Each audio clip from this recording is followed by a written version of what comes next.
All right, look at number 15. Quite sure. I don't believe you guys did this last year. All right, so remember, this is composition of functions. We're just combining them. What do you do when it gives you something like 15? This is where you start right here. I want you to find the ordered pair that starts with a 6 in the f function. All right, there it is, right? What is 6 paired up with? 6 is paired up with 8. Now, you have to go into G and find the one that starts with an 8. 8's paired up with 5, so you stopped at 5. That's your answer. It's just 5. I'll show you again on that one. All right, so look, 6 is where you start. 6 is paired up with 8. Go to the other one. 8's paired up with 5. 5 is your answer. All right, you guys try 16 the same way.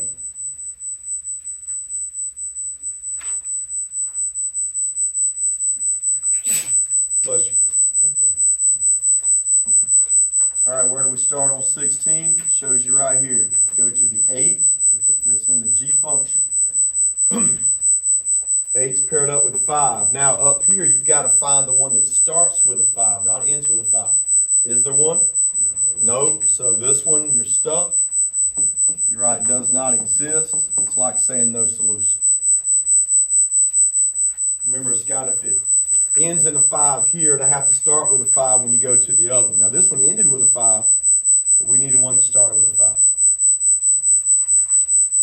All right, flip it over. Let's do the back.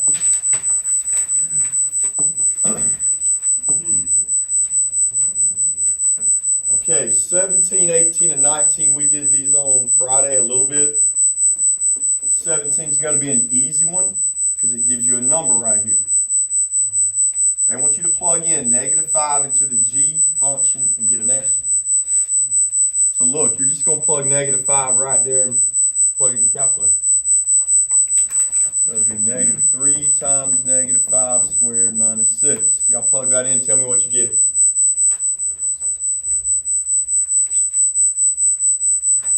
Now, -81. Everybody agree? All right, leave parentheses around it. Now what?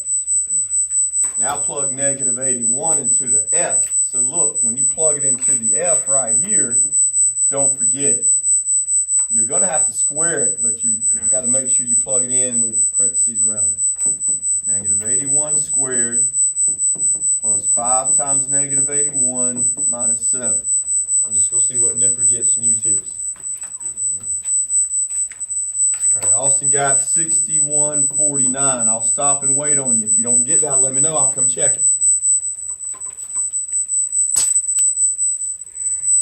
18 is going to be a little bit harder because now they want you to plug in x. This is when it gets harder. They want us to start off by plugging x into the G function. All right, look at it. X is already there, right? So just bring it down. Since it's already there, you can't do anything with that. Bring it down, put parentheses around it just like it is. Now what? Take that, all of that, you've got to plug it in the F function. So you're going to have to plug it in here and here. When you plug it in the first spot, you're going to have to square it because there was a square behind the X. When you plug it in the second spot, you're going to have to times it by 4, just like this.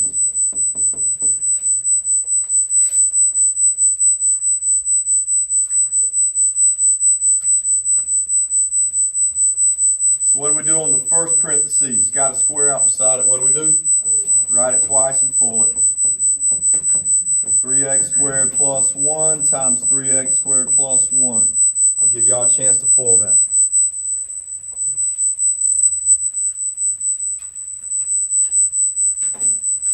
So this is the only x4. It's got to stay in the front. 3 plus 3 minus 12 is -6. All right. Check me on that one, make sure we're good. Okay, 18 was really long. 19 is not going to be that long.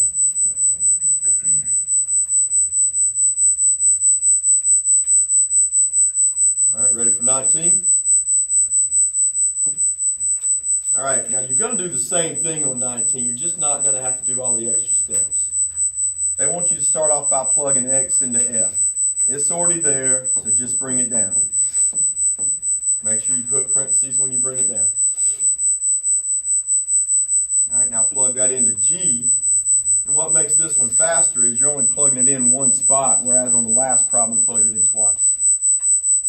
So I just got to square it so you guys can full that out. That should be no trouble. Pull it out, let's see what you get. All right, these are sort of like 15 and 16, where you have all the ordered pairs up top. But on 15 and 16, they gave you one number to start at, so our answer was only one number. They don't give us a number on this, which means we're going to have to do all three ordered pairs.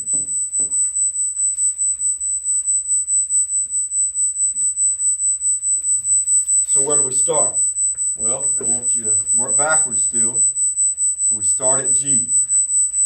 All right, -3 is paired up with 4, right? Now go into F and find the one that starts with a 4. What's it paired up with? So you write where you started, the -3, and where you stopped, the 2. Like that. All right, so look, you've done that first ordered pair. If you want to mark it out, you can. You don't have to. All right, let's do the second one. 1 is paired with 6. Go up here now and find one that starts with a 6. 6 is paired with -5. What do we write down? 1 and -5. If you want to mark that one out, you're finished with it. Okay, we've got one more. 9 is paired with 3. 3 is paired with 1. So I write down 9 and 1. All right, now you have completed that one. Finished with that problem. This other one's a whole separate problem. Now, normally what's going to happen when you have problems like 20 and 21, one of the problems will have an answer. The other one is going to be does not exist, normally. So I'm thinking this is going to be does not exist. Let's check it. Where do we start? Start in F, and then you go into G.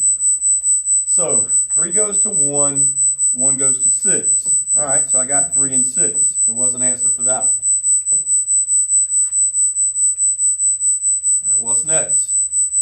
4 is paired with 2. All right, here's where we got trouble because I don't see one down here that starts with a 2.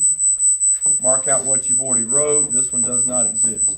It's got to work on all 3 for it to have an answer.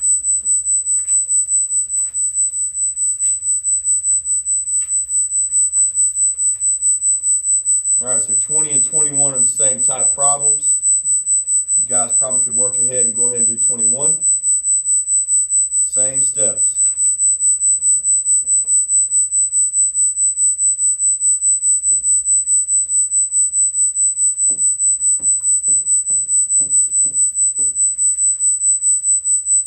All right, this time we start in G, right? Because we got to work backwards. So 2 goes to 5. Uh-oh, there's not a 5 up here. This whole problem does not exist. That was an easy one. That one got stuck on the very first try, very first ordered pair. All right, so let's try the next one. Got to start in F. 7 goes to 6, 6 goes to 9, so I write down 7 and 9. Finish with that one. -8 goes to 2, 2 goes to 5, so that's -8 and 5. 1 goes to -3, -3 goes to 4.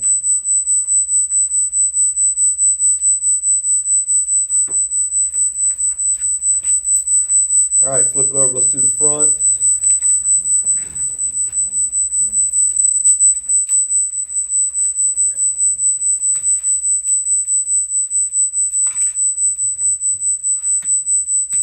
Number 9, G of H of X. Same thing. Start off by plugging your X into H. So that's the one I bring down and I put parentheses around it. Now you take all of that and you plug it into G, which is right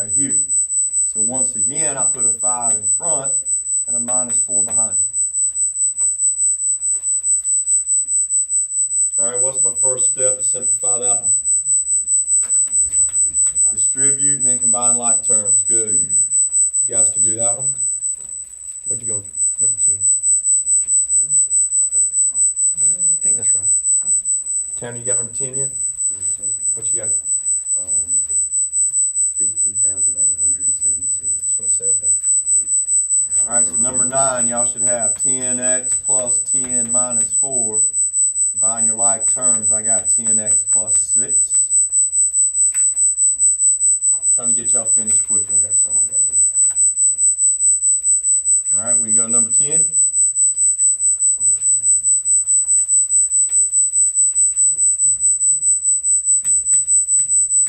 F of G of H of 12. All right, this one should be an easy one. Why? Because it gives you a number.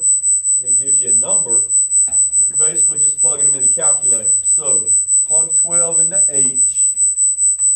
2 times 12 plus 2. Tell me what y'all get. All right, so we get 26 there, right? Now what do we do, Seth? Take 26 and plug it in where? So 5 times 26 minus 4, I don't know what that is. Somebody type it in. 126. That'll work. And the last step, you're going to plug in 126 into F. So yeah, when you square that, it's going to be pretty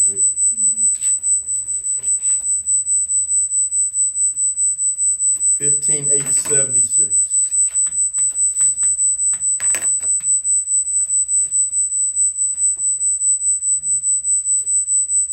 All right, number 11, I'm going to let y'all do by yourself because it's really easy. What sign is in between them on number 11? Plus, just combine like terms. Just add them up. That's easy. Let's go to 12.